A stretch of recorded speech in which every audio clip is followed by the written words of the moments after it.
Greetings, everybody. My name is Bruce Leach. I'm the Executive Director of the Coleman Entrepreneurship Center at DePaul.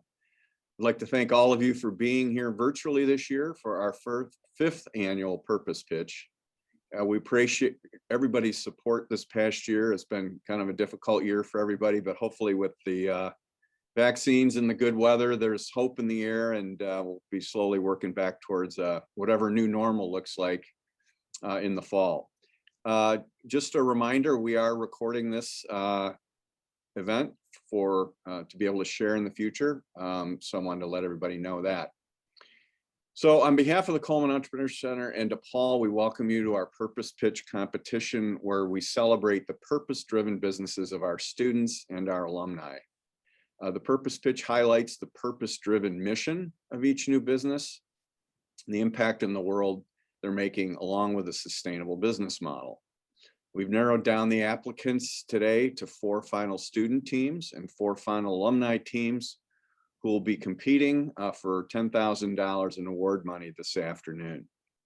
So to get started, I'd like to first of all thank our corporate sponsor, KRD, Accounting and Financial Services Firm, and Al Cutchins for all your support in providing the award money this year. It's greatly appreciated. Al is the chair of our Coleman Center Advisory Board and also is one of our judges for this afternoon's competition. Next up, I'd like to introduce our other 2 judges, Tammy McMiller, who's co-founder of Plan Heal, a healthcare firm, also a member of the CEC Advisory Board. And finally, Kevin Taylor, who received his DBA at DePaul as a serial entrepreneur and is now assistant professor down at Stetson University in entrepreneurship.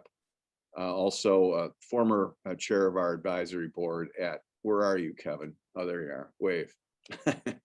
So it's great to have all of you with us tonight, and I appreciate the judges very much for providing your questions and insights, and then having the tough job of scoring the winner for the competition this evening.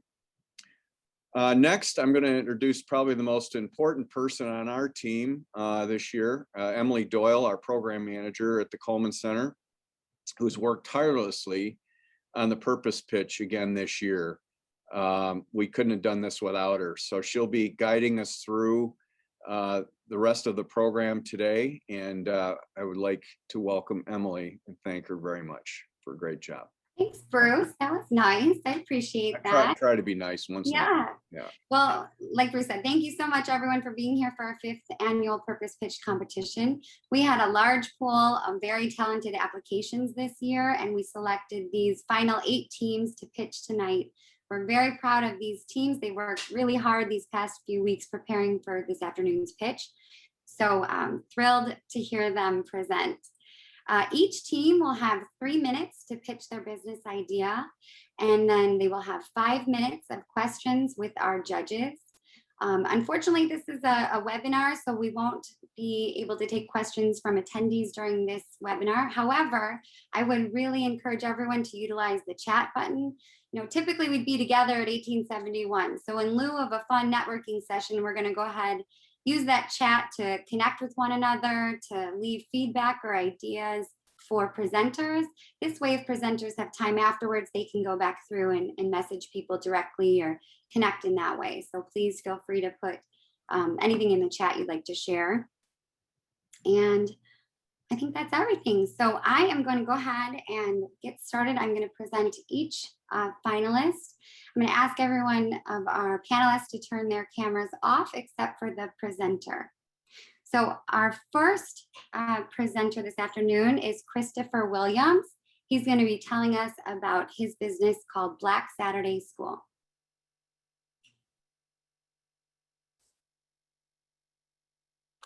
Thank you. I'm about to share your screen now.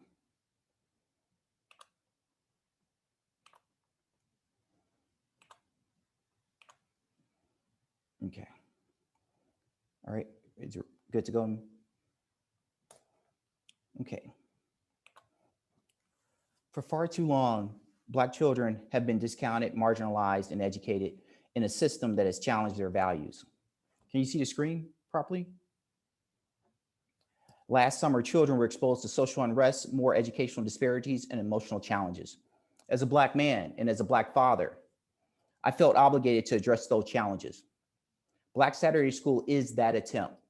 It is an online curriculum aimed at ensuring Black children reframe and embrace their self-worth and foundational knowledge through the lens of Black excellence.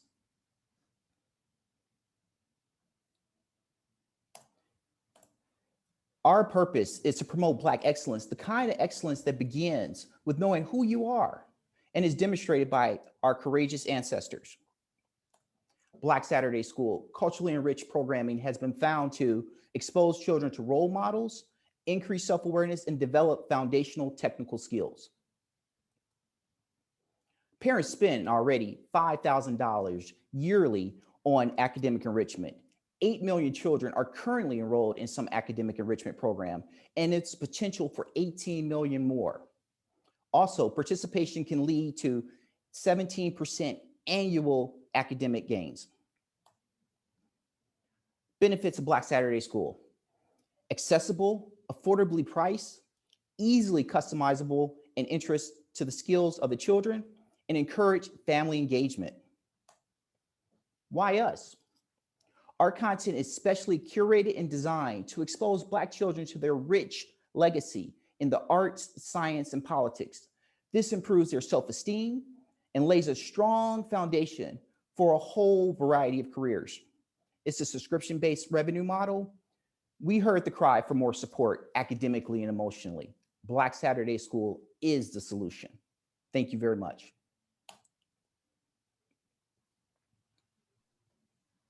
Thank you so much, Chris.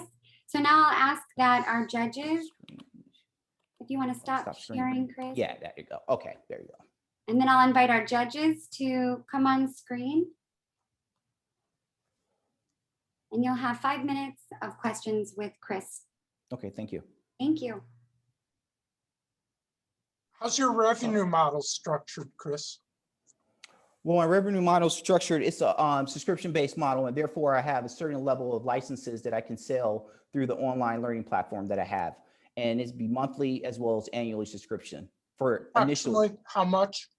How much right now, how I've had priced is $120 annually, and then about roughly $29 monthly for the initial outgoing.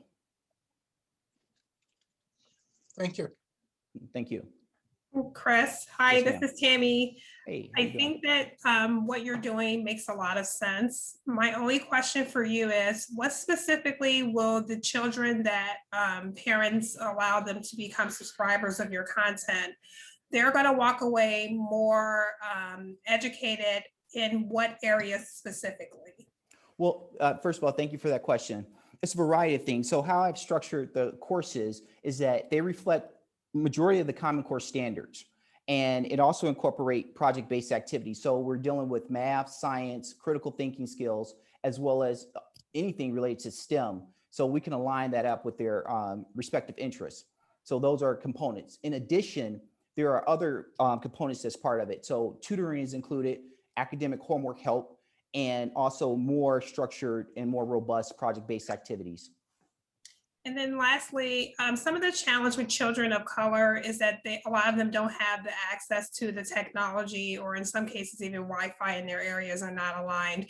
Do you plan to coordinate your efforts with maybe some of our larger telecom companies? Like I think Comcast has a program where they allow certain zip codes in certain areas to have free Wi-Fi. So that's just something to consider as you move forward with this. I like your idea, and I think this is much needed to continue to help children of color bridge those gaps with learning.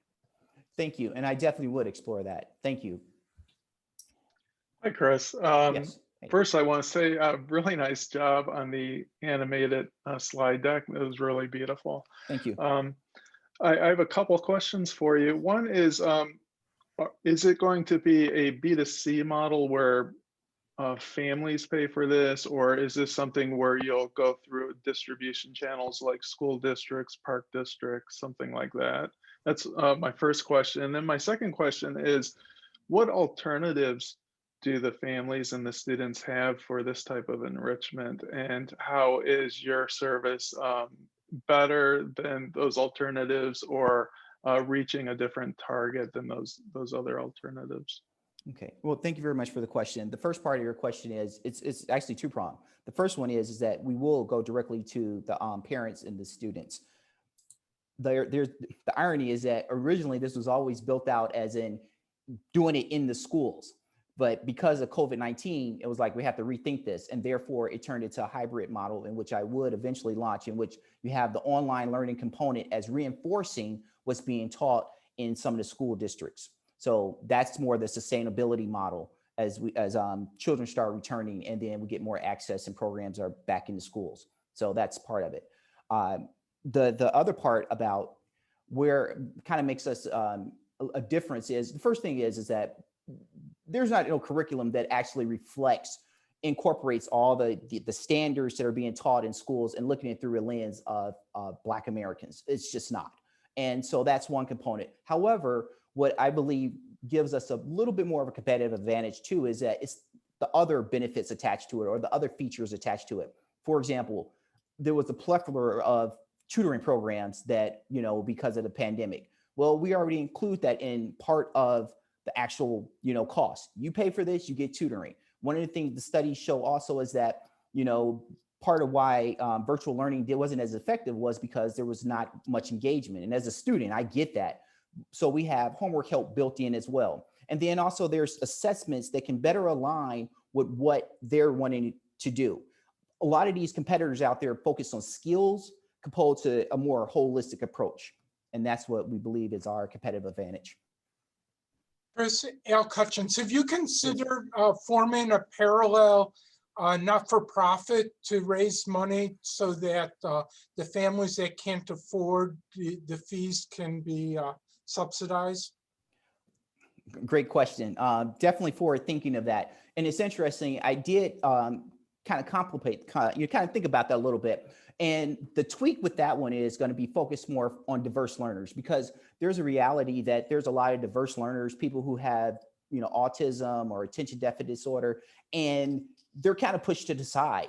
And so this model was to be able to be designed and reconfigure it for them. And I was thinking about doing that under a not-for-profit because there's more support out there financially for stuff like that. But it can also be used to subsidize those people who can't afford Black Saturday School.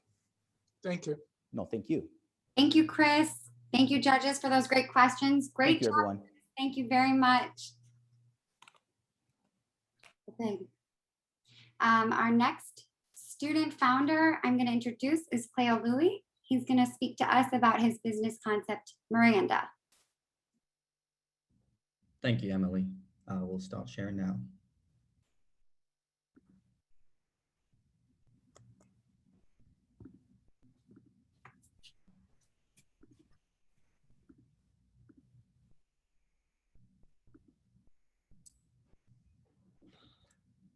Imagine for a second that you're pulled over by a police officer who violates your rights. Imagine that a needless escalation during a routine traffic stop results in the end of your life. My name is Claoe Louis, founder of Miranda, a mobile platform that helps to keep you safe by mitigating police escalations and informing you of your rights. As an immigrant, I grew up in a society where everyone was treated the same by police. So imagine my shock when I migrated to the United States and saw a consistent difference in how members of minority populations can be treated by some members of law enforcement, and that this could potentially impact my life. Volunteering in underprivileged neighborhoods, I've had countless conversations with individuals who tell horror stories about their police experiences. And I often hear anxiety in the voice of older individuals whenever the police is mentioned. In 2019, there was approximately 2.5 million police traffic stops in Illinois. And with a population of just 12.7 million people, that meant 1 in 5 people got stopped. It turns out that traffic stops are the most common way we encounter law enforcement. And that's alarming because the data shows that 1 in every 3 police killings involves a traffic stop. Clearly, there's a problem somewhere. Traffic stops can be a tense situation for all parties involved. and can easily escalate because of non-compliance, miscommunication, misconceptions, or just plain ego. That should never be the case. What if George Floyd had a mediator to calm the situation down and protect his rights? Miranda offers a solution. Using our platform, our customers can connect with legal advisors to monitor the encounter, interface with police if needed, mitigate escalations, and to inform them of their rights. Our legal advisors charge users a per-minute fee for services rendered, and Miranda retains a small percentage of that fee for providing a platform that connects them. In the event a user is unable to connect with an advisor, our proprietary software listens to the encounter and provides a rights report to users post-event. This problem is important to tackle because every year, 1,000 people are killed in incidents like these. And the devastation from losing a family member can have a generational impact on some households. Also, as citizens, we should never fear police or be made to feel at risk by them. The Miranda team currently consists of myself, Claoe Louis, the founder and CEO. I have 12 years of experience working in tech and 7 years of experience volunteering in affected communities, giving me a unique perspective and understanding of the problem and the technical skills to provide the solution. In summary, we keep you safe, protect your rights, and help you make it home to your loved ones, always ensuring that you are aware of your Miranda rights. Thank you. Leo, thank you so much. And right on time. Great presentation. I will go ahead and ask Kevin Allen. Tammy, feel free to ask some questions now. So Emily, I think you have to give us rights to start our cameras.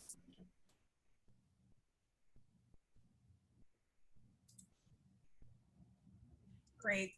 Thank you. Yes. Claoe, this is a genius idea.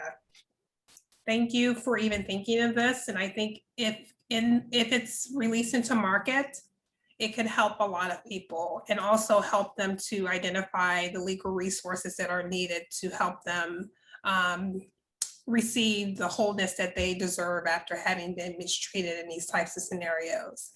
I do have a couple questions for you. One is, how do you plan to market this? Will it be a B2C product or a B2B product? And then also, where would government come into play? Government meaning law enforcement, like police departments and other law enforcement entities. How do you plan to partner with them? I'll answer your second question first. This application was designed with individuals. Well, I guess I'm answering both questions with individuals in mind. So our initial approach would be to focus on the customer. We have not developed strategies for partnering with police.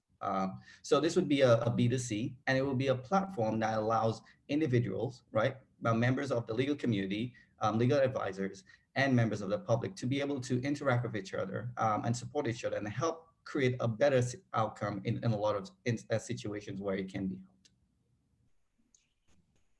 helped. Thank you. Sorry, it seems that the traffic stops with the horrendous outcomes that have been the center of the news, there wouldn't be time in order to properly use your services. That depends on critical mass. At a certain point of adoption, we would have enough service providers on the system to be able to provide access to a service provider within a timely manner. It would be the same as having a retained attorney, right? Who's if you had one. So you can use the app to help engage an individual, and you do have time, right, between the time that the flashing lights come on, right? We anticipate that we'll be able to provide access to a legal advisor within 30 seconds, right? So you think it's going to be something like OnStar? Exactly. So with that in mind, we do believe that there would be sufficient time to get access to someone who could help and mitigate any type of escalations that may happen. Thank you. Cleo, thanks for the presentation. So I have a couple questions. One is, can you tell me about the revenue model that you would use to support this? Is it, are you distributing this through like Apple and Verizon, et cetera, or is this an app that individuals download and pay for? And then also, are there alternative ways for people to address this issue at all? Sure. Thank you for those questions, Kevin. So a few things. The application will be made available for free on all platforms, Android and iOS platforms. Customers do not pay unless they use the platform. They use our app. They use our product on an as-needed basis. Conservatively, there are 32 million traffic stops a year. Each traffic stop lasts approximately 15 minutes. Our market survey has shown that individuals are willing to pay anywhere from $2 to $4 for a service like this. So this can be a $1 billion annually business. We would retain a percentage of the fees that are charged to customers, while our partners, being the legal advisors, would get the majority of the stake. We would also provide other services. We would retain storage of recordings of the situation. We would also analyze it. We're using our artificial intelligence.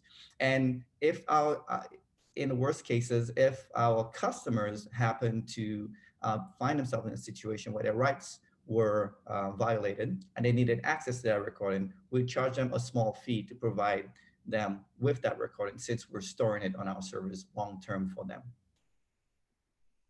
And then how would this compare to other ways for people to accomplish a similar functionality through like Facebook streaming, and then, I don't know, talking to an attorney after the fact and trying to piece things together? Like, how would you frame this relative to other ways people are trying to accomplish? So the problem we're trying to solve is real-time issues that may occur, right? We're trying to prevent real-time escalations, real-time violation of rights. And there's no other service that currently can fulfill that,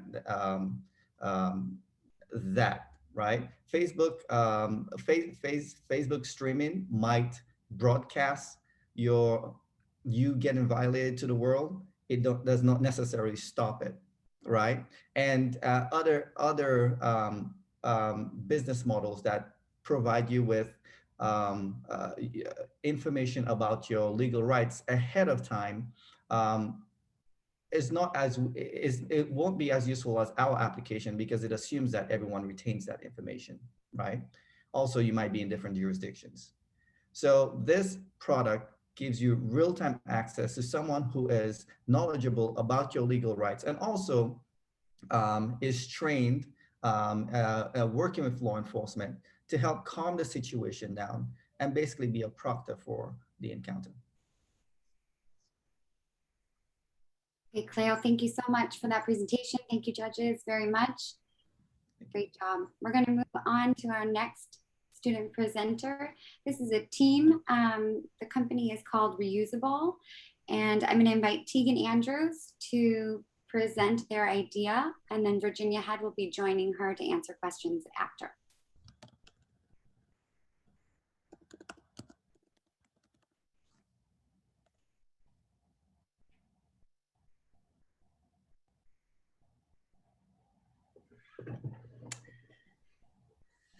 Thank you, everyone. Thank you, CEC, for hosting this.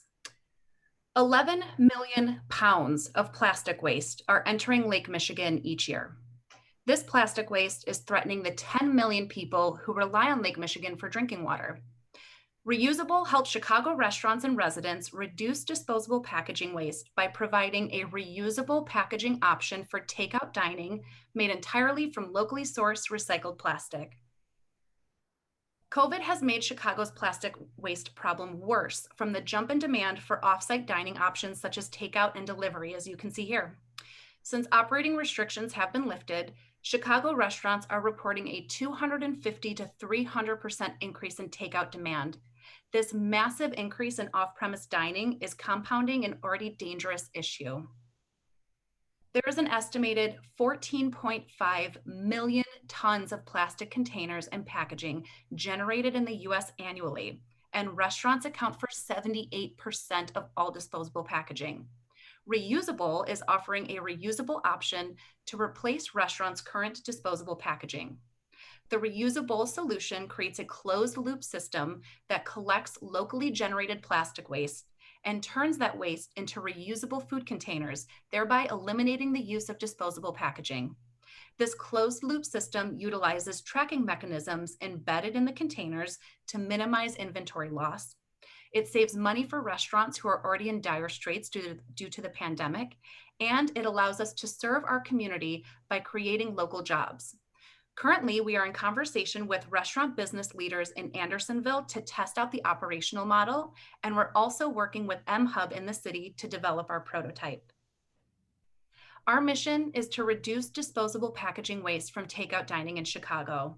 With Chicago's recycling rate at an abysmal 9%, we provide a closed loop recycling process to reduce plastic waste pollution. This manufacturing system can also be used to support local job creation. Knowing recidivism rates drop dramatically after employment, we aim to provide jobs that support successful reentry into society post-incarceration. We are DePaul students and Chicago professionals who live and work in the city and who strive to incorporate our Vincentian values in all that we do. I have spent 10 years in waste management consulting and supply chain management. I'm Tegan, and Ginny has over 10 years of experience in business administration. With the massive amount of plastic waste generated annually and Chicago's extraordinarily low recycling rate, we believe we are building more than just another business. We are building a new model to make the disposable model obsolete. We thank you for your support. Thank you. Great job, Tegan. Oh, go ahead. Thank you, Tegan. I first want to say a great name. It's very, it kind of rolls off the tongue, and I really like the name. I do have a question, two questions. One is, isn't recycling just fundamentally broken? You know, I kind of hear this, you know, in the popular press that most of the recycling that we faithfully put into our bins ends up getting shipped, you know, overseas somewhere, and then they dump it into the ocean, right? So that's one question. And then two is, can you just explain the mechanics a little bit of actually what is happening? Like what are you actually delivering to the client, and what are you taking off the client's hands, so I can understand the mechanics? Absolutely. So I'll go ahead and I'll handle the second part of that question, the mechanics, and I will let Ginny handle the first part of your question. Yes, recycling is broken, but that's why we're building what we're building. So for us, the operation behind it is we're actually working with an organization called Precious Plastics in the UK to create an operational model where we become a collection point for for plastic waste. So as opposed to it going into a broken system already, we're creating a downstream market for this. So we're collecting the locally sourced plastic waste, and we're working with MHub to develop a manufacturing process that then turns that plastic waste into reusable containers that are food safe. There are case studies of this being done all over the United States as well as internationally, so we know that it's doable. The city of Chicago does allow for reusable container use, so that we know that it's legal. And restaurants are required to have certain sanitation practices so we know it's feasible. So we'd collect the recycled plastic waste, we would turn it into the reusable containers, and these containers would have a tracking mechanism either embedded or into it or branded onto it.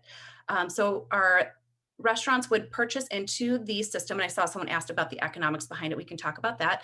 Would purchase the purchase or buy into the system, they would be stocked with reusable containers, and we do an audit to understand how many containers they typically go through seasonally or monthly. So they'd be stocked with their containers that we created from recycled content. And then they'd also have access to an inventory tracking system so that we can help monitor their inventory as well as make sure that they aren't low on inventory. And that's super important because it does create a downstream market for recycling, which I'll let Ginny talk to.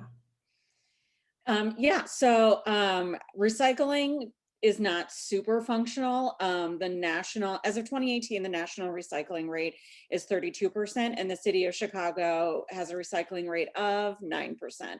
So it's basically non-existent in the city of Chicago, and that was basically the impetus for us creating this business. Was I wanted to make something out of recycled plastic so that there was a market for recyclables, and so that there was an impetus for collecting them and reusing them into something instead of them going to landfills, which is where they're going now currently in the state of Illinois.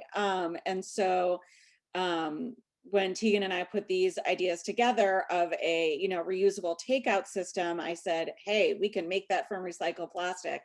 And so that's basically where that idea came from. So, hi, ladies. I think this is a great idea. The only question I have is, how would the reusables get back to you so that you're able to clean them and then reuse them within the circulation that you've created? Okay, so we have, so our plan, first of all, we're testing it to see kind of where behavior aligns in regards to the use of the containers. But the way that I envision it is having drop-off points either, at stations throughout the city or participating, restaurants and other vendors. And then using the tracking technology, they'll be able to, scan it and place it back in there. And then we would have collectors coming to those, collection points and taking them back and, sanitizing them. And then we are responsible for replenishing the restaurants. So the restaurants have real-time inventory tracking. So we would know when they're running low, and then we will be able to replenish them either with, newly created or recently sanitized containers. So that they don't have to, worry about tracking their inventory of containers, about, having to clean them, about having to have a lot of storage for them, because we would say, oh, I can tell you're running low, I'm coming tomorrow. And then last question, where would you source the plastic? I know you're going to work with another company in the UK, but here in Chicago, would you have the team members sourcing the plastic in garbage dumps, or where would the plastic be sourced? So I'd like to handle this one. So definitely we're not going to send anybody to garbage dumps. I personally have spent so many years in waste management and have dived in so many dumpsters to make sure that recycling is not contaminated. I wouldn't ask it of a team member. I'd do it personally. I actually have a connection to Lakeshore Recycling Systems. I know the owner and founder of the company. They recently took on the residential recycling, the Blue Cart program in Chicago. So we would first start working with their organization to see if there's a way to divert some of the plastic from their waste stream, since they already have material recovery facilities established. And then we would also look to work with local neighborhoods on creating collection points and potentially community programs. So perhaps it's a local school where the students are encouraged to collect certain plastic items for a plastic drive, or it's a local environmental group like the Environmental Defenders of McHenry County, who I also have a connection with from my consulting days, who can establish community-wide collection programs. So we're going to try to, again, and as Ginny mentioned, we're testing the model in Andersonville right now and gauging how community members want and can be involved, because we want to meet people where they're at. So we're going to try to create a downstream source for these large haulers who are already collecting the plastic waste, and give them a break because they're hard hit by the extraneous cost of recycling, and also try to create potentially community related processes for that, so that we're working with community members and educating them too. And Ginny, I don't know if you have anything else you'd like to add, but I also think Emily is going to very politely cut us off. She can go right ahead. I think you said it perfectly. Oh, the worst part of my job. I'm sorry. Wonderful job, ladies. You did a great job and great questions. Thank you so much. And you know what? There are some questions in the chat. So if presenters are done and they want to address those, feel free. We can keep the conversation going on the chat. Great job. Next up, I'd like to introduce Adon Soriano, and his business idea is called Sustenance Truck. Thank you so much, Emily. It's a pleasure to be here.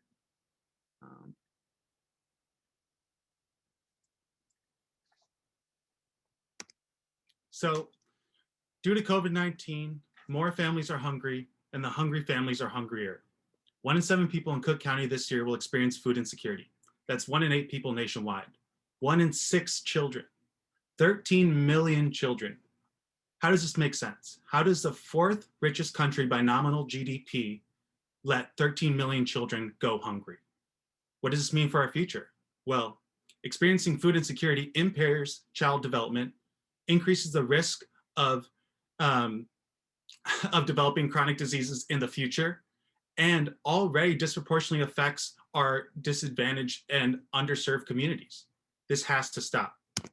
This is where Sustenance Truck comes in, a nonprofit food truck combating food insecurity and resulting chronic diseases through nutritious meals. Through our approach, we will see lower food insecurity rates, improved community health indicators, and improved school performance. A healthier tomorrow starts today. We say today due to the opportunity present, such as organizations shifting their focus towards nutrition education approaches in the fight against food insecurity and a growing sustainable foods market. As we see, organic foods are now 6% of the total food production in this country, racking in $55.1 billion in sales and growing faster than our GDP. Additionally, there are various new funding opportunities in 2021, such as the $5 million in competitive grants brought to you by the USDA, or the $20 million Food Security Equity Impact Fund by Feeding America. Our purpose positions us to take full advantage of these opportunities. Our purpose is providing all people with the access and the ability to live a nutritious life, and we operate under the mission of alleviating food insecurity and the resulting chronic diseases by fostering a sustainable relationship with food. We will work towards our mission and our purpose with our innovative solution, utilizing our unmatched mobility and inserting ourselves directly in our beneficiary community via a partnership with a local school in communities most affected by food insecurity, which in Chicago are, include but are not limited to the Austin neighborhood, Englewood, and the Lawndale community as well. Post after school programs will provide a free, easily replicable, nutritious meal designed to address chronic diseases, paired with nutrition education material and highlighting locally available ingredients. Not only are we available in person, but we are also easily accessible online at sustenanceTruck.com. To make this happen, we hope to execute a crowdfunding campaign, apply and utilize competitive grants and other funds, and develop partnerships with local organizations for future food donations. Our team is ready for the fight. Our team includes Drake Bursiaga, our full stack and AI developer, the founder of Smart Park with 10 years plus of coding experience, and myself, with experience in the food service industry and with youth community engagement, hoping to connect tasty nutrition with our future leaders. Moving forward, there are 13 million children hungry today. What about tomorrow? As our population continues to grow, a sustainable relationship with food is critical. We will work with the future for the future. Your hunger is our problem. Let's eat together. Questions? Nice presentation. I got a question of grants are relatively unreliable sources of income. And how do you propose to level out your funding so that you have continuity? Yes, so we will run a crowdfunding campaign. Given the demographic trends in our country, we're hoping that the millennials and the Gen Zers are going to have more power in that regard and be able to support us more than we will actually need to be supported. It's only $50,000 or so, depending on the type of truck you need for to buy the food truck, which will be our minimally viable product. But moving forward, there are actually a lot of grants in this field. Feeding America, like they got that $20 million of funding and are the second largest charity in the United States right now. They actually work with community or grassroots organizations to push forward the fight for food security in these communities. So I think that it would mostly be that we can, if we don't get one grant one year, there will be another grant that we could get that year. It is going to be a tricky fight. I have thought about changing the business model so that we could turn some revenue, but for this mission, I do not believe that revenue is really in the wheelhouse or on the mind. So, Thanks. Aiden, hi. A great idea, and it's much needed. Two questions for you is, where would you source the food? So you mentioned you'd work with other organizations. So would this be like maybe farmers organizations or food depository organizations? You know, where exactly would the food be sourced? yeah, so a lot of local pantries do donate to organizations that are working towards this, like a similar mission as this. There is a nonprofit food truck that operates in DC and Richmond that I've spoken to, and they have told me that they actually are always received with open arms at any pantry or local organization. But there are some specific organizations that we're hoping to partner with in the future, such as the Urban Growers Collective here in Chicago, that they have their own urban farms on the south side, and they do a lot for the community as well, and push for economic development within the communities. So that would be a potential partner that we're hoping to work closely with. And then lastly, what would a human capital look like? Would these be people you'd be hiring from those families? Because obviously they're having challenges financially. So would you look to maybe hire some of the people who you're possibly serving to be employed with your organization? I'm interested to know, you know, what's the human capital model going to look like? 100%, we're willing to essentially hire whoever's willing to work with us. At the beginning, there will be some logistical hurdles. Working in this kind of environment of a food truck is very niche, and there aren't a lot of people that do have that experience. So leveraging people with that experience would be probably the first step in the human capital. But then afterwards, anybody is able to, I think, cook up the meals that we're hoping to design. All the meals are meant to be easily replicable, so we could essentially do an open hiring process, or even just hire local community members local to the school partnership, the school that we're partnering with, or otherwise. Thank you. Hi, Don. I have a couple questions for you. One is there's high capital investment required to fund food trucks, but also operating expenses of operating a fleet of food trucks. And I'm wondering if you kind of thought about, like, given the funding that you do receive from grants, how, you know, how much food can you distribute per dollar of funding versus traditional methods of trying to solve this problem? And can you kind of talk about that? Is this the best way to spend that dollar of funding to solve this problem? And then John Oskin, he posted a question kind of similar to that in the chat that says, how is this filling a gap that current nutrition programs aren't filling? Yeah, so I'll start with that first one. It's a little easier and quicker to address. It's filling the gap because it's a low-known fact that the eldest children in the households that are experiencing food insecurity are equally as likely to sacrifice their meals as the parents. So we are trying to focus on the future as well, with the current generation of middle school and high schoolers and elementary school students. So connecting with them and fostering a sustainable relationship with them for the future is going to be our approach. Mostly kind of we are filling the gap because we are inserting ourselves directly in the community, not like a lot of the local pantries. They do have mobile programs now, but a lot of them do still operate out of certain hubs that are not always easily located, but mostly it'll be catching them as they're on their way home most of the time. So it'll be hard for them not to eat our food.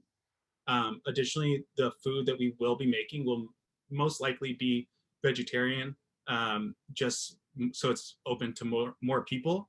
Seva Truck, the other truck that I did mention, they operate with $1 per meal. That is their cost.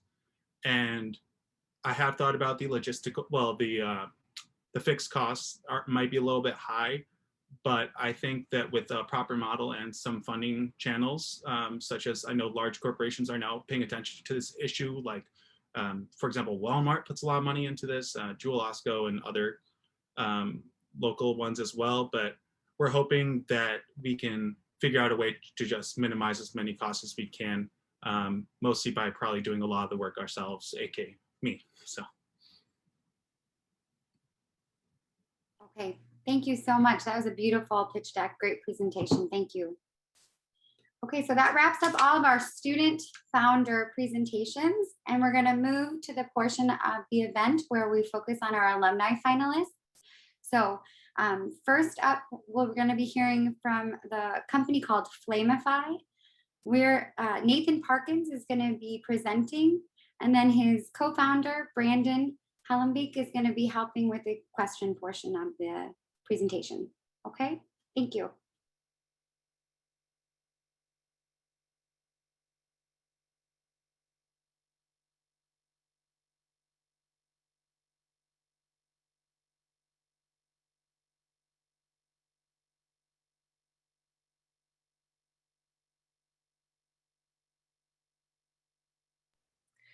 Nathan, if you're speaking, I can't hear you.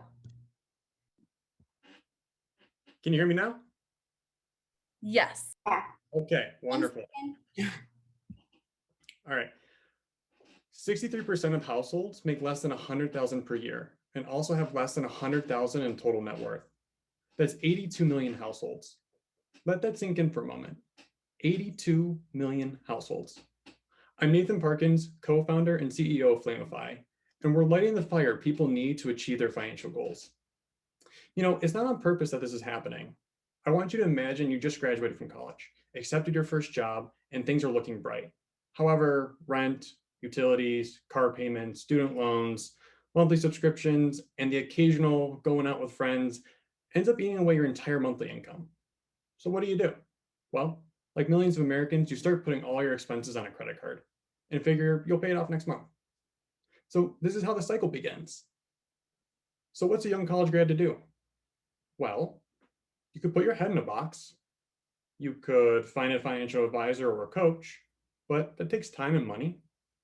A much simpler approach is to download a budgeting app, like the other 26 million users have done before you. So problem solved, right? Wrong. In fact, $105 billion wrong. That's how much the fintech industry is making, and it's still one of the biggest problems in our country. Most budgeting apps sync your financial data, but unfortunately, none are able to give you training or help you achieve your goals. It's clear that people need help, but they either don't know what help to ask for, or they don't want to be paired with some random financial coach who they can't trust. This is why we built Flamify. We're bridging the gap by providing the tools, resources, and the help people need to get out of debt, start building wealth, and feel what true financial independence is like. We've done this by creating an easy-to-use budgeting platform that lets users find and choose a coach or advisor to work with that meets their unique needs. Once connected, coaches and advisors have direct access to their clients' holistic financial picture, and that data syncs with the core software tools that advisors and coaches use. From there, they can engage and challenge users to achieve their goals. I myself am a financial advisor, and I own a financial planning and investment firm, which gives me a unique perspective to the advisor side of the business. I have over 10 years of experience working with startups and have successfully fundraised over $6 million during that time.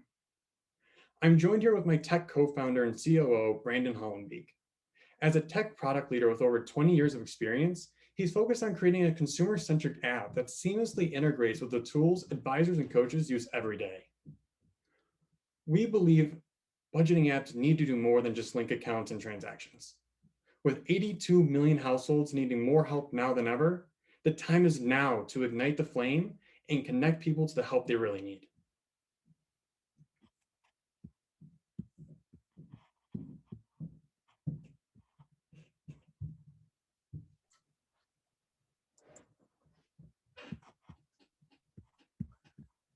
Interesting presentation. There certainly is a need.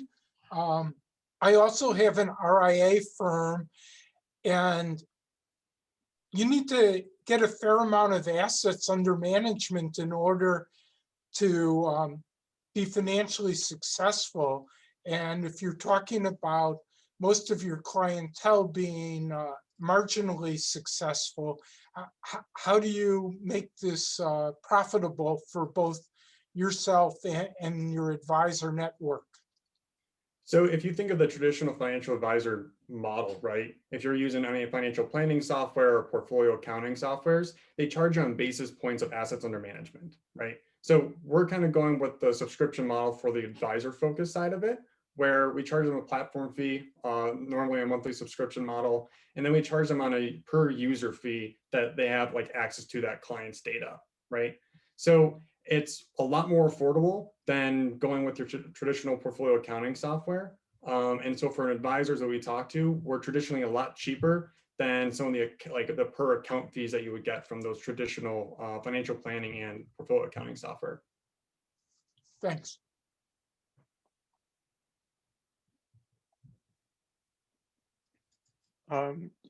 Nathan, I have a question for you. Can you tell us where in the development process you are as far as getting the app into the hands of users, or beta testing, or do you actually have revenue coming in yet? Sure. And actually, this is a great opportunity to introduce my partner, Brandon Hollenbeek. Go ahead and take this one. Yeah, so we're currently under development. We're planning on launching into beta by the end of the month. We have a landing page up to begin to build interest.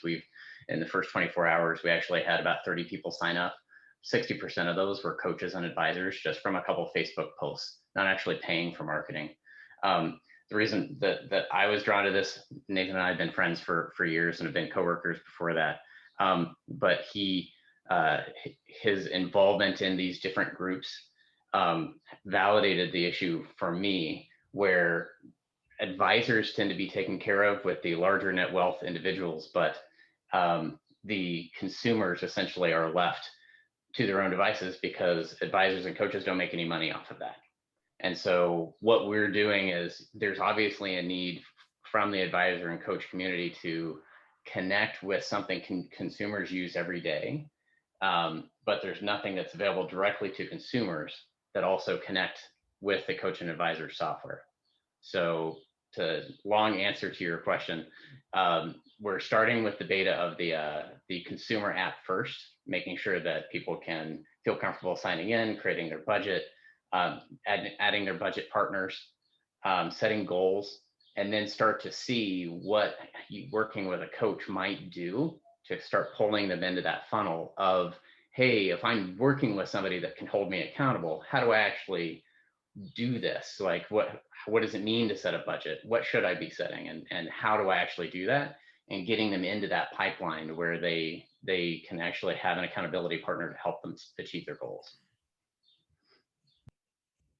Hi, Nathan and Brendan, great idea. Can you, either of you, describe what would a person's life look like after using your platform for 1 year, ideally?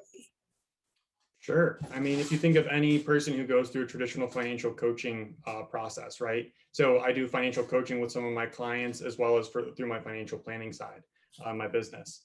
And usually they come to me with either a bunch of debt and they're like, hey, my brother, for instance, he's a veterinarian. He knows nothing about personal finances, right? So he's like, hey, what do I need to do here to start paying off my student loans? That's a great question. Well, what's your interest rate? How much debt do you have on credit cards? A lot of time people are coming to us with, they're paying 17, 18, 22% on credit cards. And we're like, all you need to do is be able to talk to someone to say, hey, let's get a 0% interest credit card. Let's set a budget. And then once you set your budget, let's allocate what your income is against that. And then great. So maybe it's you're saving money. Maybe it's you have a positive, cash flow each period, and we need to entice you to start saving money either towards retirement or just for a rainy day fund. That could be an outcome. An outcome could be, hey, we substantially paid down your credit cards, or we made a great pay down structure for student loans. Every person's a little bit more unique. And that's why having that personalized coach, that's not just some random connecting with a coach because they don't know my situation. It's, I live in the middle of Nebraska. I have a bearded dragon, and I want to find a financial coach who can help me that knows how to work with bearded dragons, whatever it may be. I want that personalization to get to and achieve my goals. I think just to add on quickly, I think that from the consumer side, from my own perspective, I downloaded Mint, personal capital, had more than 30 grand in credit card debt, and some of the practices that I found through working with just an accountability partner, my partner, not even somebody that's like super financial, like he's not a financial advisor or anything. It was just accountability. Started to turn that fear that I would have based on how much debt that I had into confidence in setting goals, being able to achieve them little steps at a time, and actually understanding that I don't have to live life worried about the next paycheck. And so obviously it has been life-changing. So I would say in the first year, you would actually have set some goals and achieved them and started to build that confidence. Thank you. Thank you both so much for that great presentation. Thanks, guys. All right, thank you so much. Okay, next up we have a company called Go for Gold with Caroline Curtage. She's going to be presenting for the team, joined by her co-founder, Matthew Slazinski, for the question portion. Caroline, you're all set.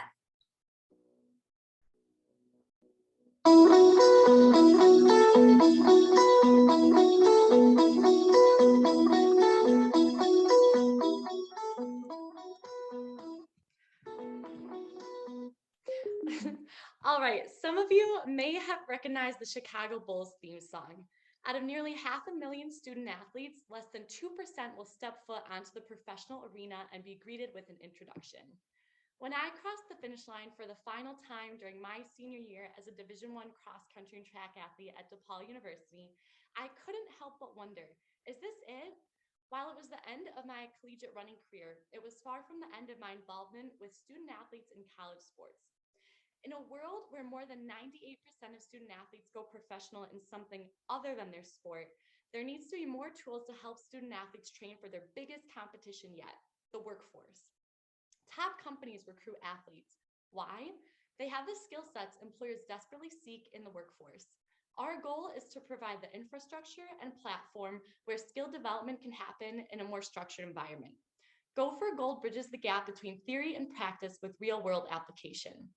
We mentor, develop, and guide students to discover their potential in sport, in the classroom, and in life, starting in the heart of Chicago with its key universities. How? We immerse student athletes in real-world learning experiences to drive systemic change. We're talking about multi-method approaches. Structurally, many universities don't have the resources to create their own center only for student athletes. That's where we come in. If you're partnering with an ally, you can support a niche group of students that will contribute to the workforce in the future. We include innovation entrepreneurship training programs, experiential learning tools, and curated mentorships. We're marketing donations starting at $120 per student athlete for the year. Why $120? That's the average price of a pair of Nike Pegasus Zoom 38 running shoes. For the price of a pair of shoes, you can invest in a student athlete's long-term success well after graduation. We're seeing organic demand in our services, and we've witnessed the direct impact we're having on our end users' futures. We've placed student athletes with internships in their desired fields, and we understand the value of matching student athletes with professionals. Professionals like Paige Scorseth, my former captain during my time as a student athlete at DePaul. When I saw Paige hunched over a mountain of textbooks during my official visit, I knew I wanted an athletic experience as committed to academic excellence as the team was to the weight room. I already told you a bit about myself, but I haven't told you about my incredible team. Matt's our VP. He's a DePaul alum who led DePaul's volleyball team as captain to nationals 2 years in a row, and he's the current MBA graduate candidate at Kellogg. And Shota's a Harvard graduate, and he's our small business expert. And we're just going to cross the finish line. And I'd like to remind you that Go for Gold is an ally that allows universities to support a niche group of students that will tackle the workforce. Our curated mentorship programs, entrepreneurship hub, and simulated learning experiences prepare student athletes for success in life after graduation. Thank you so much, and we're really excited to help answer a few questions that you may have.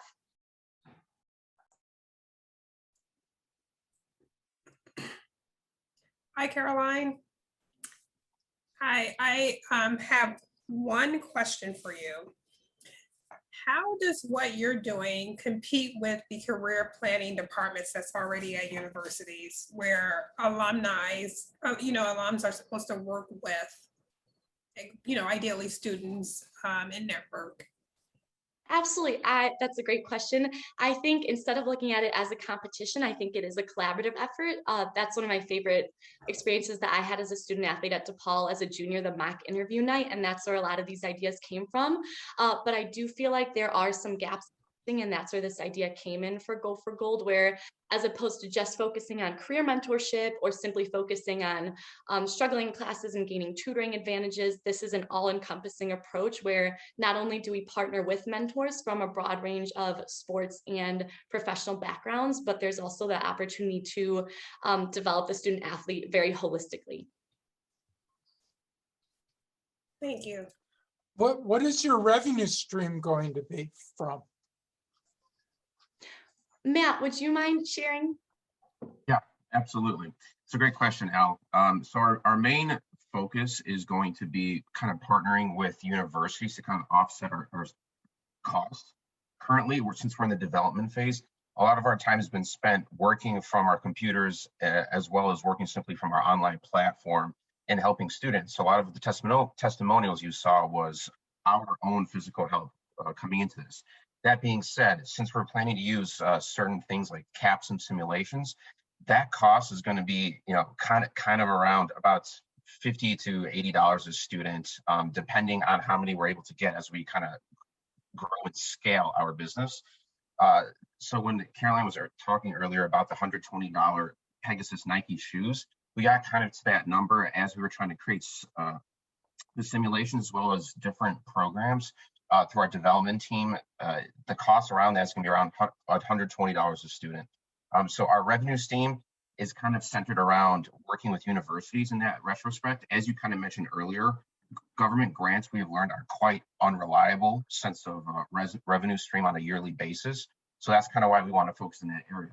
Our second program, this is kind of where I was able to help Caroline envision our focus, was that we really want to push the entrepreneurial aspect of this and gaining and kind of networking with professional athletes. So obviously we haven't contacted people like Shaquille O'Neal, but he's been an enormous kind of advocate for helping student athletes in college build their entrepreneurial experiences.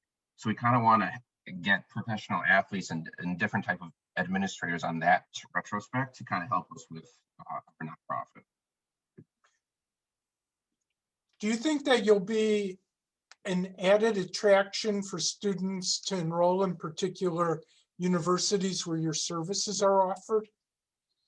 I think that's absolutely a large pull of our vision, and that's why we want to partner with universities and institutions first.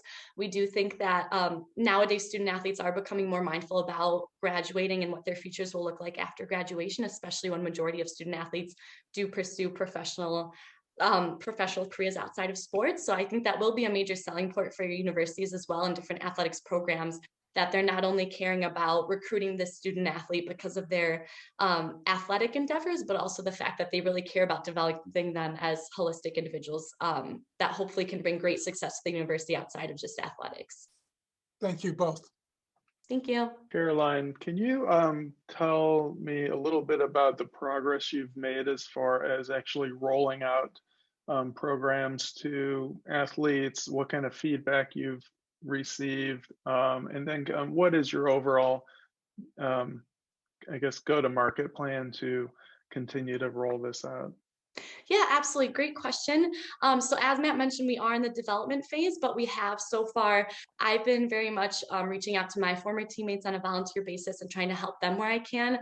Ryan Taylor, one of the student athletes that we previously highlighted, he's right now competing at DePaul University. He was coming to me for journalism advice. I went to Northwestern and pursued, earned a Master of Science in Sports Journalism.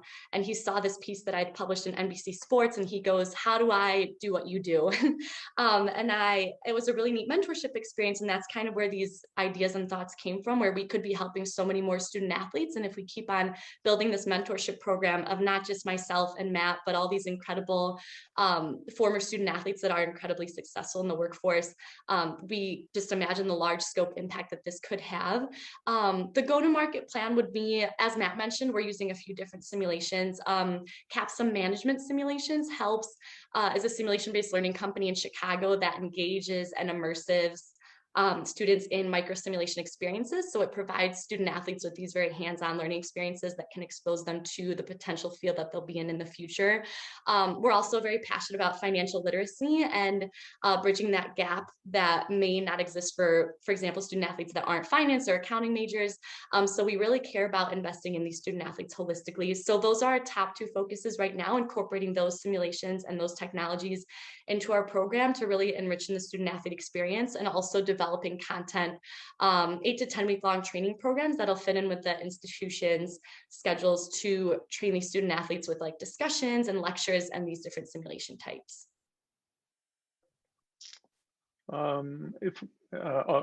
Emily just appeared, so I'll cut it off. I'm sorry, Kevin. Sorry to cut that off, but terrific presentation to both of you. Thank you so much. Okay, next up we have a team. We have Ruthie Moore and Shanisha Nelson, who is going to be presenting 6 Degrees events. Ruthie is going to present and Shanisha will join her for the questions. Thank you. Can y'all hear me? Am I still on mute? I think I'm frozen. These phrases have become so commonplace in today's virtual society. I'm Ruthie Moore, and our company, 6 Degrees Events, uses a full service approach to create and manage virtual events from conception all the way through execution. How many times have these memes happened to you? This has become our new reality. Virtual platforms can be so difficult for some of us to manage. 6 Degrees takes out all the guesswork. Our turnkey planning and execution services come with a personal touch. We have you covered. What does the new normal look like? A silver lining to the pandemic comes from finally realizing the value of online experiences. The key growth indicators listed show the promising market opportunity within the global digital economy. The global pandemic has accelerated the necessity of virtual connectivity in many areas of our lives. The sudden increase in virtual platform usage has widened the tech gap. This trend of virtual is certainly here to stay, so our market will not diminish. 6 Degrees is the solution to help with this tech adaptation. We work with various communities and individuals to address disparities. Our solution is unique because we offer our services on a sliding fee scale and specialize in intergenerational technology training for various age groups. We service individuals, nonprofits, and corporations who are seeking to shift their fellowship, messaging, and programming to a virtual medium. 6 Degrees has assisted organizations with fundraising, facilitated a domestic violence forum, planned and executed over a dozen virtual birthday parties, coordinated and hosted a youth dance showcase, and we continue to offer free tech training to senior citizens navigating the virtual landscape. We make virtual event services accessible to individuals and organizations that have limited resources. For example, a client needed assistance transitioning their most historic event from in-person to virtual. Our customized capacity building services included conducting a needs assessment and delivering the relevant tech literacy trainings. We provide our services on a sliding fee scale to maintain our commitment to dismantling the tech gap impacting vulnerable organizations, thus empowering them to maintain the connections that they need to the communities that they serve. With both founders having public servant backgrounds, our knowledge of how to transition community-based services into the virtual world is vast. Our niche is our ability to reach and impact across the generations and social classes to equip folks with the tools that they need. Are you counted in that 300+ million Zoom users daily? I'm pretty confident you are. After all, you're participating in a Zoom webinar. The sustainability of our business and the virtual societal connectivity that is here will not go away. We use a full service approach to manage virtual events from conception through execution. If you don't remember anything else from this pitch, just remember to mute yourself. Thank you.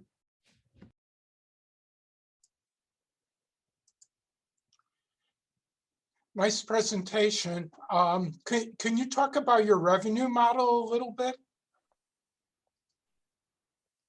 Sure. So we have a transactional revenue model, which is based off of 3 buckets of revenue. We have our individual consumer, we have our corporate, and we have our nonprofit. As Ruthie mentioned, we're on a sliding fee scale. So we do a needs assessment, and we also look at what resources those, whatever the consumer has, to see what is actually their ability to pay, what their ability is to pay. And how much work even the organization will need us to do. As she said, we go from conception to execution. So whatever they need, we help them with, and we charge them accordingly to what resources they have. My other event planning clients make a profit on the supplies and flowers and the bands and such. Is that in your revenue model? So currently we do offer a lot of third-party consulting services that are available, including service providers like DJs, decorators, and any type of musicians that one might want for an available event. So we have built up those connections, and we do have a database available to meet the needs of any type of virtual event. Thank you. Hi, Ruthie and Shanita. Quick question around how you plan to make money from your venture. Now, the people that are in your database, are they, I presume they're being charged, or you're making money from them securing and being a vendor for those events?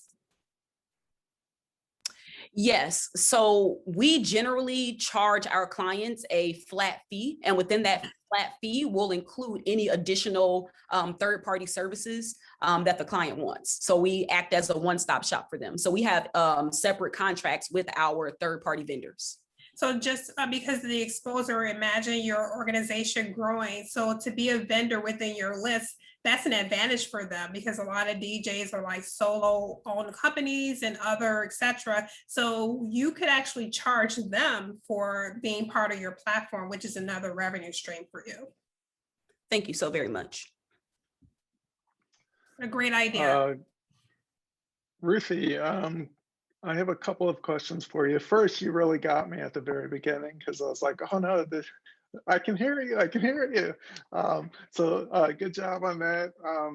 But I have a couple of serious questions. One is, can you tell you, so it sounds like you've actually helped some clients with events already. So can you kind of tell me about how far along the development of your service product is? And then also,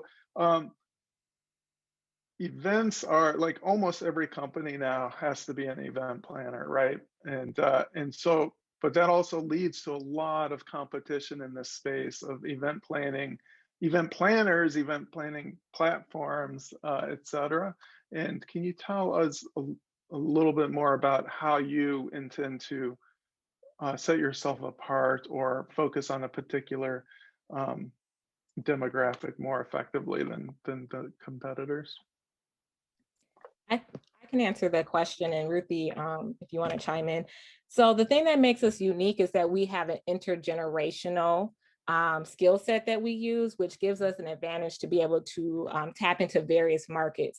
So as Ruthie talked about, we've done things on an individual level where we have the virtual birthday parties that target our peers, but also people who would be older. And we also offer tech trainings to senior citizens. I would prefer to call them seasoned citizens. And with that, we're able to tap into another market of individuals who may need some assistance with the tech gap that they're experiencing and some of the unfamiliar features within the technology. A lot of the virtual events companies that we're seeing, a lot of times are major events. They're not one-stop shops like us, and we have every event we do is customized. So we really do get connected with our clients to actually assess what they need, but also in some cases we empower them by helping them learn about the technology so that they can also do some things on their own without having to rely on major virtual events companies or even us at some point.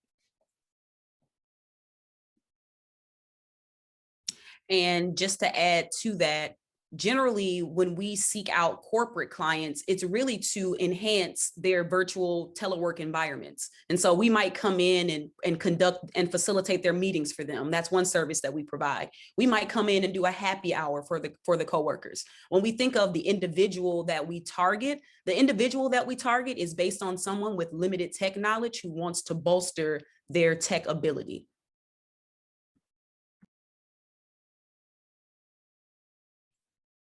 Thank you both so much.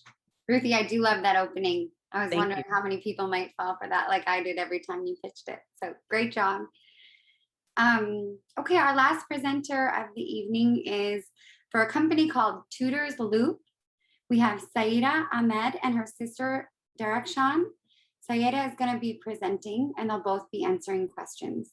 So Saida, whenever you're ready, you can share your screen.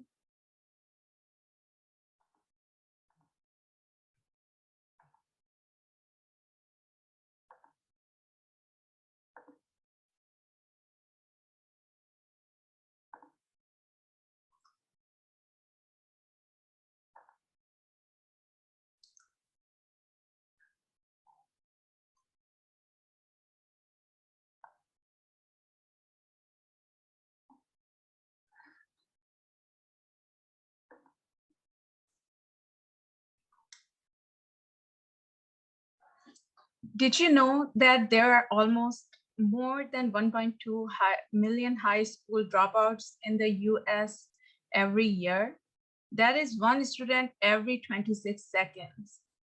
I realized the importance of education at an early age, as our family experienced the hardship of not having education firsthand. Hi, I'm Saida Ahmed, co-founder of Tutors Loop, a freelancing platform for tutors and students.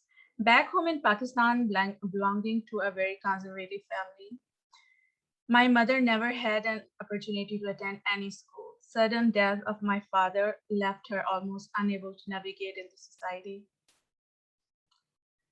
When we migrated to the US, I realized that perhaps people who needed tutoring service the most were not able to receive it. Those were the children who had parents with no or minimum education. They lived in areas where schools were very poorly funded. Therefore, they had very extremely limited resources. They belonged to very low income families.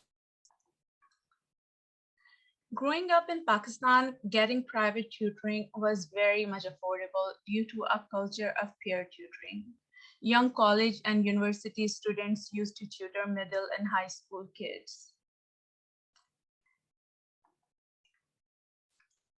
Our mission is to bring this idea online, to make private tutoring affordable for low-income communities.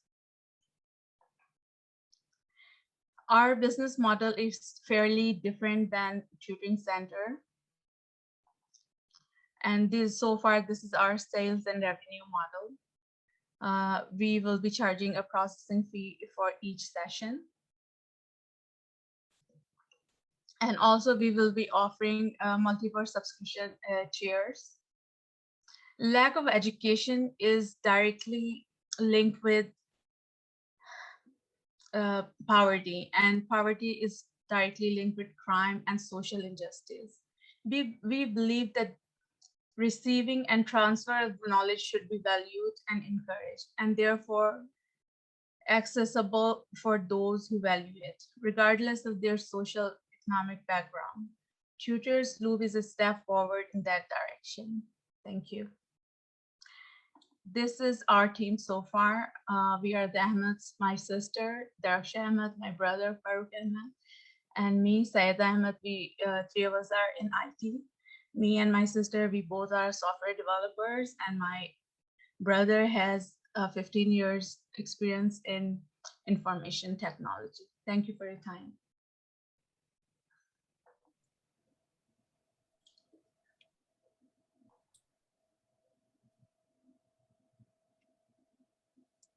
Saida, I have a question for you. So can you tell me a little, it looked like you might already have the platform developed and students on the platform. Can you tell us a little bit about where you are in that process?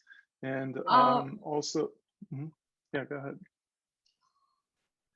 Initially, we developed the platform using WordPress, but we had like so much traffic and that platform was not able to support that. So we are developing a different platform with better technology. And you know, we are just kind of restarting the business. It quite didn't work for that because of some issues. So we merged so many ideas together, so people were kind of not able to understand our main purpose.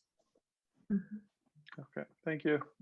How are you going to ensure the quality of your tutors that are available on the platform? We have like other freelancing platforms. They have like reviews and rating. So in the same way, we have reviews and rating. And then we are planning to record each session. So to ensure like quality assurance. Did I, on the slide, you said the charge was about $45 an hour? $45 for other tutoring centers. They usually charge $45 to $75 per hours on average. So low-income communities are not able to afford them. So our aim is to outsource because of the dollar exchange rate. People from other countries, they are able to sell their services on low cost. And our other aim is to recruit other university and college students so they can work part-time as, you know, student employees, like as they work on low wages, you know, minimum wages. They can charge, you know, $5 to $10 for half an hour. And you're gonna get 5% of the revenue? Yeah, initially our aim is to just cover the maintenance costs. Thank you. Hi, Saida. This is a great idea. I have two questions for you and your team.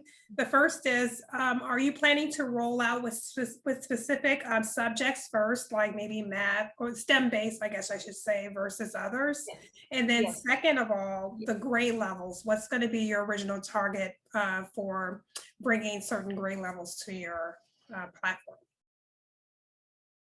Yes, initially we are targeting, you know, STEM subjects, math and science, technology, and middle school and high school grade levels. Great. Thank you. And it is for on-demand assignment helps mostly. Thank you so much, Saida. Thank you for a great presentation. That wraps up our evening of presenters. So everyone did an incredible job. I just want to say everybody worked really hard on these presentations. It was very inspiring to me to see all these purpose-driven businesses and ideas come to light. So thank you all for your hard work. Bruce and I also want to thank, we had several, in addition to Kevin, Tammy, and Al stepping up as judges tonight, we also had a bunch of advisory board members that served as mentors throughout this purpose pitch competition process. So I quickly want to thank Pete Cassidy, Rob Pirelli, Grant Chamberlain, Eric Gastavit, Jim Wicklander, Chris Campbell, Art Hofstetter, and Steve Crane for all your work with each of these teams. So thank you all very much.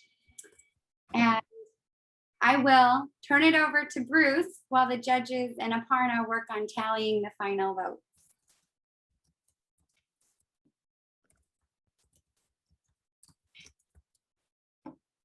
Thank you, Emily, and thank you, judges. Great job, students and alums. Again, this year, very purpose-driven businesses across the board. It was hard to get the applications narrowed down to just 4 student teams and 4 alumni teams. So we really want to applaud everybody, especially in the DePaul community. It's pretty natural that our students want to start businesses that make a difference.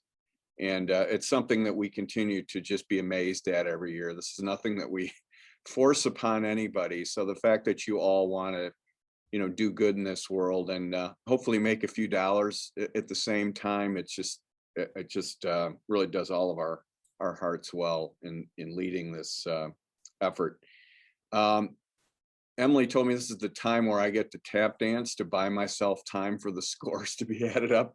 Last year, Aparna was sitting locked in India, sending the scores across. At least it's not the middle of the night this particular year. But while she's working away on the final scores, I just wanted to mention a couple things. We are hopefully moving back on campus in the fall, and hopefully all of us are getting back to some level of normal life. What we think that'll look like, so we've got a couple different teaching modalities in the fall. They'll be still fully online. There'll be a hybrid where it's a mixture of Zoom calls and online. And then there's this new concept called flex mode. So I'll be teaching my class in that mode, which means we'll meet in class 2 days a week, the traditional in-class model, but there'll also be a heavy Zoom component. So if students can't make it in or they're caught halfway around the world or what have you, they'll still have an in-class experience via Zoom.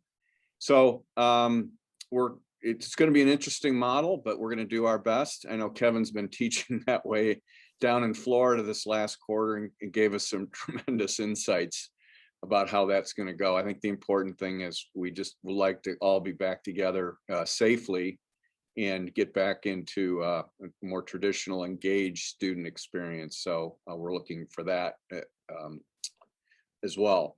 The other nice thing is due to the management department here and DePaul, we're going to be putting some technology in the Coleman Center as well in the fall, so that we'll be able to host our workshops live, but also stream them. So if people are in the suburbs and can't get downtown, or if somebody is, again, halfway around the world, we'd love to extend that reach.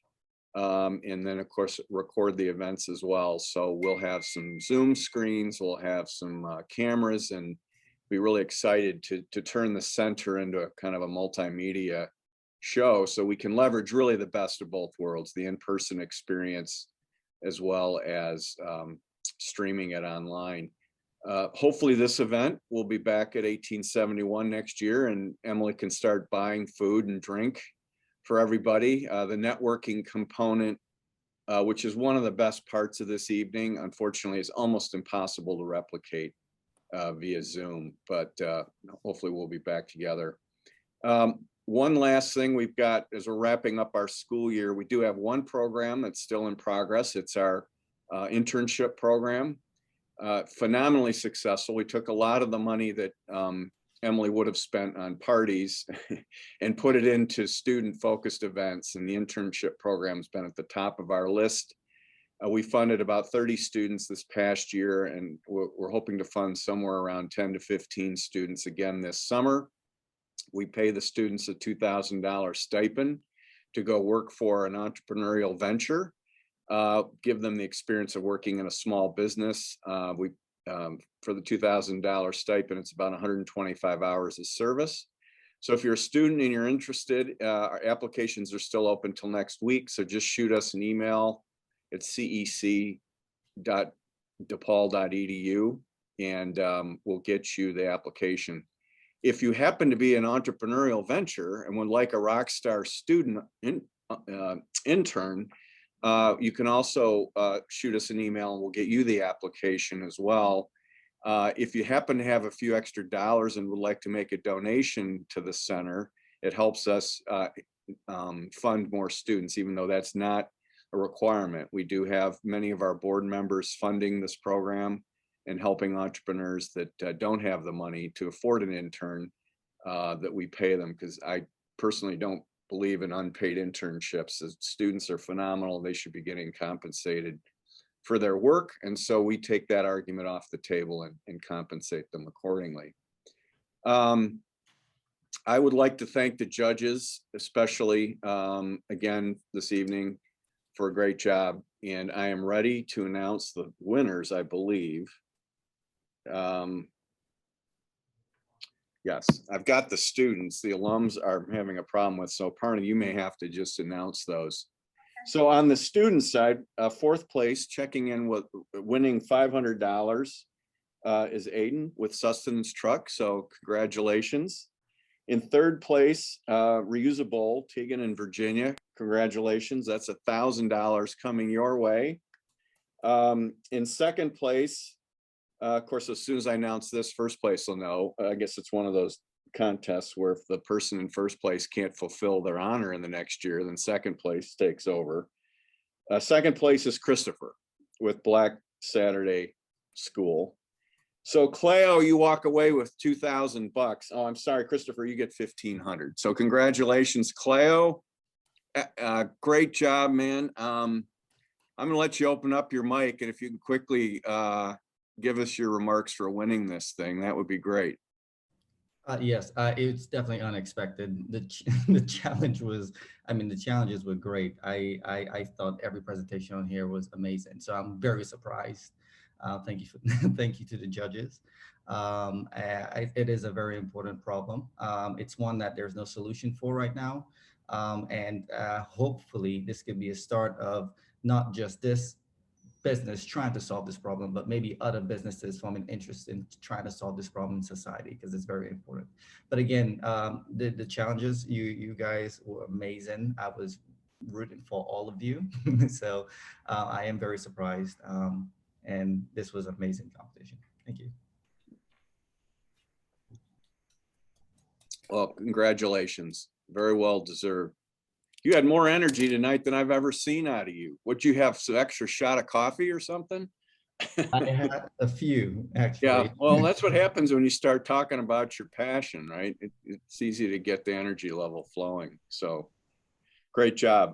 Okay, over on the alumni side, in fourth place, Caroline, $500 coming your way. Congratulations. We definitely plan to stay connected with you. We've got an effort going forward here, hopefully at DePaul, with the help of Jim Wicklander, to get entrepreneurship and athletics program going. And so we really look forward to getting some help from Caroline and her partners on figuring out where we can collaborate to make that happen for all those athletes that go pro in something other than sports, as they say. In third place, Sayeda with $1,000. So congratulations to you and your sister. Great job on the tutor program. Second place, winning $1,500, is Nathan Parkins. Congratulations for Flame Phi, which means Ruthie and Shanita at $2,000 win for our alumni division for 6 Degrees events. Congratulations. I'll let both of you make any final remarks you have on winning the alumni. Can you hear me? Can you hear me? Can, yes.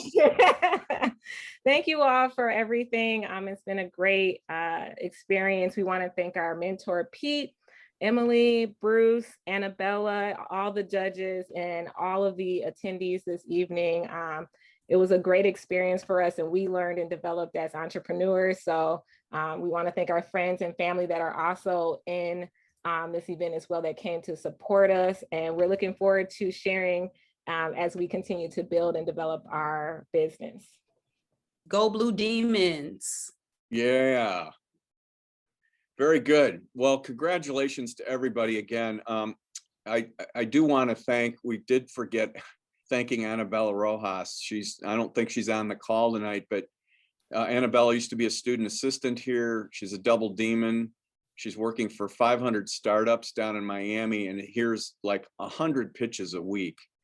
And I sat in on her pitch coaching sessions last week, and it was absolutely incredible, the feedback that she was giving everybody. So I hope that will continue to help you all as you continue to pitch your businesses for support, investment, team members to join, and so forth. I hope you stay connected with the center. Hopefully this is just the beginning of your journey. We're here for you. We'll be around all summer. We don't take the summer off. You can't tell an entrepreneur to take the summer off, believe me. So we're here to support you in any way we can, both as students and alums. And finally, a huge, super big thank you to Emily Doyle.